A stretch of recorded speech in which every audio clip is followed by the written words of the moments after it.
उदाहरण एक, ऑफिस का वह कर्मचारी जिसे सबकी जरूरत होती है। मान लीजिए एक ऑफिस में 20 लोग काम करते हैं। उनमें से 19 लोग अपना काम करते हैं और अपने काम के समय के बाद घर चले जाते हैं। लेकिन एक व्यक्ति है जो कंपनी के सबसे महत्वपूर्ण सॉफ्टवेयर को अच्छी तरह समझता है। जब सॉफ्टवेयर में कोई समस्या आती है, लोग उसके पास जाते हैं। जब नया एम्प्लॉय आता है तो उसे ट्रेनिंग देने के लिए उसी व्यक्ति की जरूरत पड़ती है। जब कोई बड़ा प्रोजेक्ट आता है तो मैनेजमेंट उसकी राय लेती है। धीरे धीरे क्या होता है, उस व्यक्ति की इंपॉर्टेंस बढ़ने लगती है। अब अगर वह व्यक्ति कंपनी छोड़ने का फैसला करता है तो मैनेजमेंट के लिए समस्या पैदा हो सकती है, क्योंकि उसके पास सिर्फ एक नौकरी नहीं है, उसके पास एक ऐसी यूनिक स्किल है जिसकी कंपनी को जरूरत है। यही इस कानून की प्रैक्टिकल पावर है। अब यहां एक महत्वपूर्ण बात है, उस कर्मचारी को जानबूझकर नॉलेज छिपाने की जरूरत नहीं है। वह दूसरों को ट्रेनिंग भी दे सकता है, लेकिन अगर वह लगातार खुद को सीखता और अपग्रेड करता रहता है तो वह सिर्फ एक सॉफ्टवेयर का एक्सपर्ट नहीं रहेगा, वह प्रॉब्लम सॉल्विंग एक्सपर्ट बन जाएगा। और यही असली फर्क है। एक टूल सीखना आपको वैल्यूएबल बनाता है, लेकिन प्रॉब्लम सॉल्व करना आपको इंडिस्पेंसेबल बनाता है। उदाहरण दो, स्टीव जॉब्स और एप्पल। अब इस कानून को एक बड़े बिजनेस एग्जाम्पल से समझते हैं। जब हम एप्पल की बात करते हैं तो स्टीव जॉब्स का नाम तुरंत सामने आता है। स्टीव जॉब्स की पावर सिर्फ इसलिए नहीं थी कि वह एप्पल के सीईओ थे। उनकी सबसे बड़ी ताकत थी उनकी विजन। वे टेक्नोलॉजी को सिर्फ टेक्नोलॉजी की तरह नहीं देखते थे, वे यह सोचते थे कि टेक्नोलॉजी लोगों के जीवन को कैसे बदल सकती है। जब दूसरे लोग फीचर्स पर ध्यान देते थे, जॉब्स यूजर एक्सपीरियंस पर ध्यान देते थे। जब दूसरे लोग प्रोडक्ट बनाने की बात करते थे, वे यह सोचते थे कि लोग उस प्रोडक्ट को इस्तेमाल करते समय क्या महसूस करेंगे। यही उनकी यूनिक वैल्यू थी। इसीलिए स्टीव जॉब्स की इन्फ्लुएंस सिर्फ उनके पद से नहीं आती थी, वह उनकी सोच और विजन से आती थी।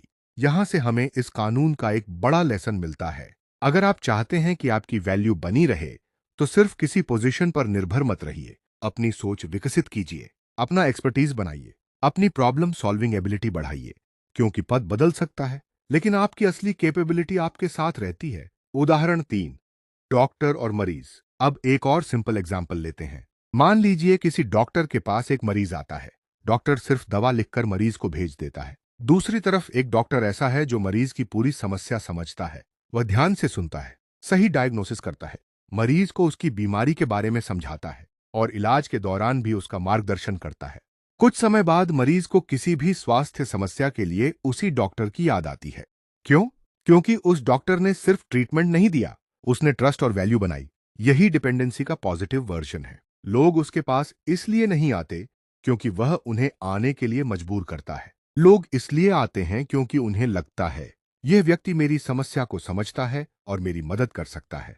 यही सबसे मजबूत पावर है। जब लोग आपकी मदद को वैल्यूएबल मानते हैं तो आपका इन्फ्लुएंस स्वाभाविक रूप से बढ़ता है। उदाहरण चार, एक सफल दुकानदार। एक छोटे शहर में दो दुकानदार हैं, दोनों एक ही सामान बेचते हैं। पहला दुकानदार सिर्फ सामान बेचता है। ग्राहक आया, सामान लिया, पैसे दिए, काम खत्म। दूसरा दुकानदार अपने ग्राहकों को समझता है। उसे पता है कि कौन सा ग्राहक किस तरह का सामान पसंद करता है। उसे पता है कि किस परिवार को क्या जरूरत है। वह खराब प्रोडक्ट बेचने के बजाय सही सलाह देता है। अगर कोई चीज उसके पास नहीं है तो वह ग्राहक को सही जगह बताता है। कुछ समय बाद ग्राहक किसके पास जाएगा? दूसरे दुकानदार के पास, क्योंकि उसने सिर्फ प्रोडक्ट नहीं बेचा, उसने ट्रस्ट बनाया। अब ग्राहक उसके कॉम्पिटिटर के पास जाने के बजाय उसी के पास लौटता है। यही है वैल्यू। और जब आपकी वैल्यू बढ़ती है तो आपका इन्फ्लुएंस भी बढ़ता है। लेकिन इस नियम का गलत इस्तेमाल भी हो सकता है। अब यहां एक बहुत जरूरी बात समझना जरूरी है। इस कानून को गलत तरीके से इस्तेमाल किया जाए तो ये मैनिपुलेशन बन सकता है। कुछ लोग जानबूझकर दूसरों को कमजोर बनाते हैं। वे अपनी नॉलेज किसी को नहीं बताते, वे दूसरों को सीखने नहीं देते। वे चाहते हैं कि हर काम उनके बिना ना हो। शुरुआत में ऐसा व्यक्ति बहुत पावरफुल दिखाई दे सकता है, लेकिन लंबे समय में यह स्ट्रैटेजी उसके खिलाफ जा सकती है। क्यों? क्योंकि अगर लोग समझ जाते हैं कि कोई व्यक्ति जानबूझकर उन्हें डिपेंडेंट बना रहा है तो ट्रस्ट खत्म हो जाता है। मान लीजिए ऑफिस में एक कर्मचारी हर जानकारी अपने पास रखता है। वह किसी को ट्रेनिंग नहीं देता, वह डॉक्यूमेंट्स नहीं बनाता, वह हर काम खुद करने की कोशिश करता है। उसे लगता है कि अब कंपनी उसे कभी निकाल नहीं सकती। लेकिन मैनेजमेंट धीरे धीरे समझ जाती है कि समस्या व्यक्ति में नहीं, सिस्टम में है। कंपनी ट्रेनिंग शुरू कर सकती है, दूसरे एम्प्लॉयज को तैयार कर सकती है और उस व्यक्ति की इंपॉर्टेंस कम हो सकती है। इसलिए लॉन्ग टर्म पावर का बेहतर तरीका है, लोगों को कमजोर मत बनाओ, खुद को मजबूत बनाओ। यह दोनों चीजों में बहुत बड़ा अंतर है। ज्ञान छिपाने से नहीं, ज्ञान बढ़ाने से शक्ति आती है। आज के समय में इंफॉर्मेशन बहुत तेजी से बदलती है। जो स्किल आज वैल्यूएबल है, हो सकता है 5 साल बाद सामान्य बन जाए। इसलिए अगर आपकी पावर सिर्फ एक स्किल पर आधारित है, तो आपकी डिपेंडेंसी भी टेम्पररी हो सकती है। मान लीजिए 10 साल पहले किसी व्यक्ति को एक खास कंप्यूटर सॉफ्टवेयर चलाना आता था। उस समय कंपनी में सिर्फ वही व्यक्ति उसे इस्तेमाल करना जानता था। वो बहुत इंपॉर्टेंट था। लेकिन कुछ साल बाद वही सॉफ्टवेयर आसान हो गया। अब हर एम्प्लॉय उसे इस्तेमाल कर सकता है। उस व्यक्ति की यूनिक वैल्यू खत्म हो गई। इसलिए हमें सिर्फ एक स्किल पर निर्भर नहीं रहना चाहिए। हमें लगातार सीखते रहना चाहिए। Skill plus experience plus problem solving plus communication, इनका कॉम्बिनेशन आपको ज्यादा वैल्यूएबल बनाता है। उदाहरण 5, क्रिकेट टीम का कप्तान। क्रिकेट में एक कप्तान की वैल्यू सिर्फ इसीलिए नहीं होती कि वह कैप्टन है। एक अच्छा कैप्टन मैदान को पढ़ता है। उसे पता होता है कि किस समय कौन सा बॉलर इस्तेमाल करना है, किस बैट्समैन पर प्रेशर डालना है, कब रिस्क लेना है, कब डिफेंसिव स्ट्रेटेजी अपनानी है। अगर कैप्टन सिर्फ पद के कारण कैप्टन है, तो उसकी पावर कमजोर हो सकती है। लेकिन अगर उसकी डिसीजन मेकिंग इतनी मजबूत है कि पूरी टीम उसके फैसलों पर भरोसा करती है, तो उसकी इन्फ्लुएंस बहुत ज्यादा होती है। यही बात जिंदगी में भी लागू होती है। पोजीशन आपको अथॉरिटी दे सकती है, लेकिन कॉम्पिटेंस आपको रिस्पेक्ट देती है। और जब ऑथोरिटी और कॉम्पिटेंस दोनों साथ आ जाएं, तब आपकी पावर बहुत मजबूत हो जाती है। क्या आपको लोगों को अपने ऊपर डिपेंडेंट बनाना चाहिए? इस सवाल का जवाब है हाँ, लेकिन सही तरीके से। आपको लोगों को अपने ऊपर इस तरह डिपेंडेंट बनाना चाहिए कि वे आपकी वैल्यू को अप्रिशिएट करें, न कि इसलिए कि वे आपके बिना कुछ कर ही ना सकें। उदाहरण के लिए, अगर आप एक मैनेजर हैं, तो आपकी टीम आपसे गाइडेंस ले, लेकिन आप ऐसा एनवायरनमेंट भी बनाएं जहां टीम आपके बिना काम कर सके। अगर आप टीचर हैं, तो स्टूडेंट्स आपसे सीखें, लेकिन आपका लक्ष्य उन्हें हमेशा डिपेंडेंट बनाना नहीं होना चाहिए। आपका लक्ष्य होना चाहिए कि वे एक दिन खुद सक्षम बने। अगर आप बिजनेस ओनर हैं, तो कस्टमर्स आपके ब्रांड पर भरोसा करें। अगर आप टीचर हैं, तो स्टूडेंट्स आपसे सीखें, लेकिन आपका लक्ष्य उन्हें हमेशा डिपेंडेंट बनाना नहीं होना चाहिए। आपका लक्ष्य होना चाहिए कि वे एक दिन खुद सक्षम बने। अगर आप बिजनेस ओनर हैं, तो कस्टमर्स आपके ब्रांड पर भरोसा करें, लेकिन आपको अपने बिजनेस को इस तरह सिस्टमाइज करना चाहिए कि पूरा बिजनेस सिर्फ एक व्यक्ति पर निर्भर न रहे। यानी हेल्दी डिपेंडेंसी वैल्यू पर आधारित होती है, अनहेल्दी डिपेंडेंसी कंट्रोल पर आधारित होती है, और लंबे समय में वैल्यू बेस्ड पावर ज्यादा मजबूत होती है।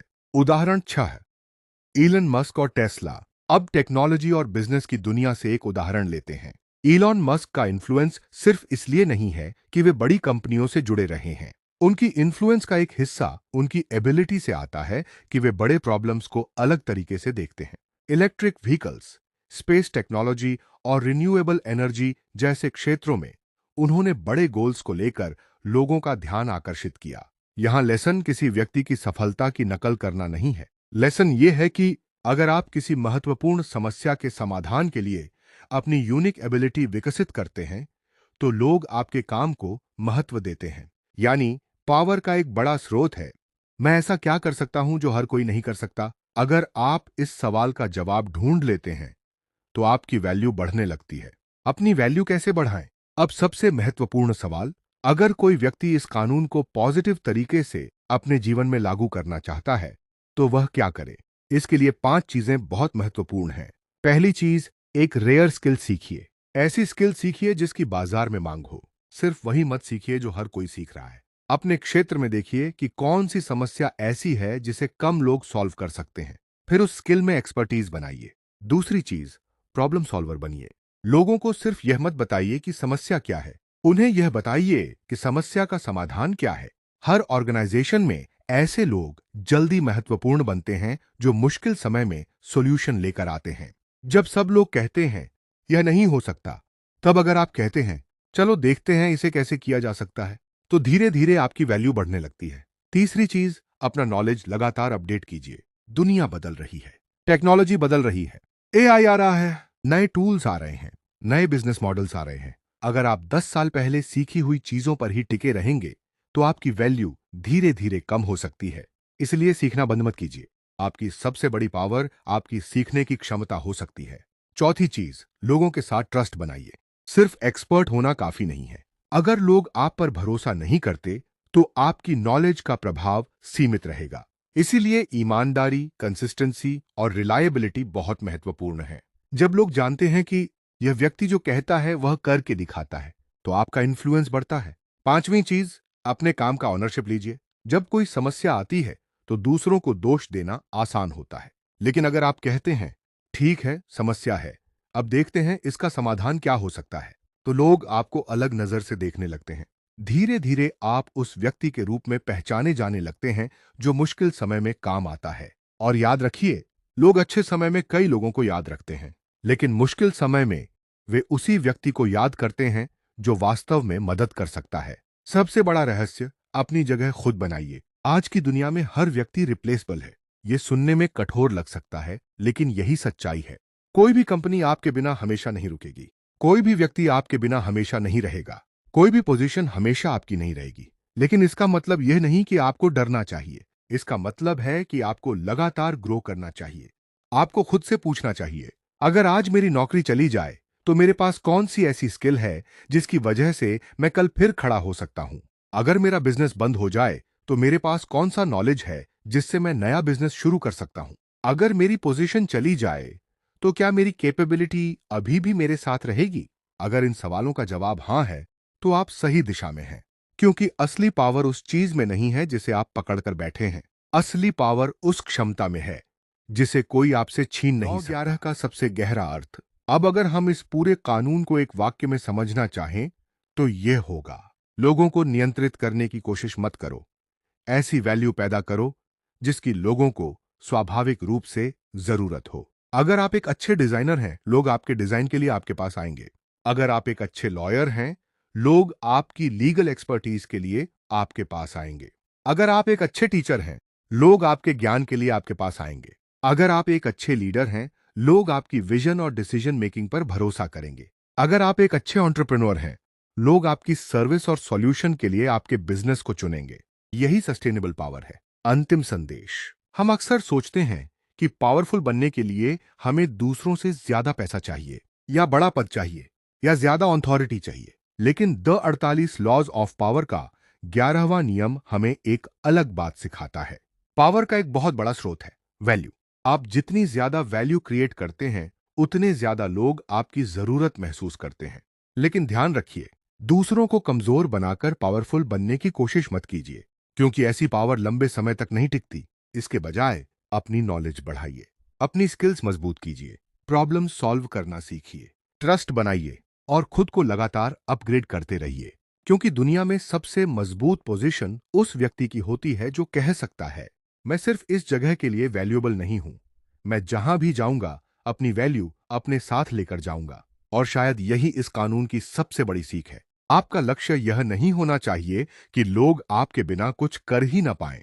आपका लक्ष्य यह होना चाहिए कि लोग आपके साथ काम करना चाहें, क्योंकि आपकी मौजूदगी उनके लिए वास्तविक वैल्यू पैदा करती है।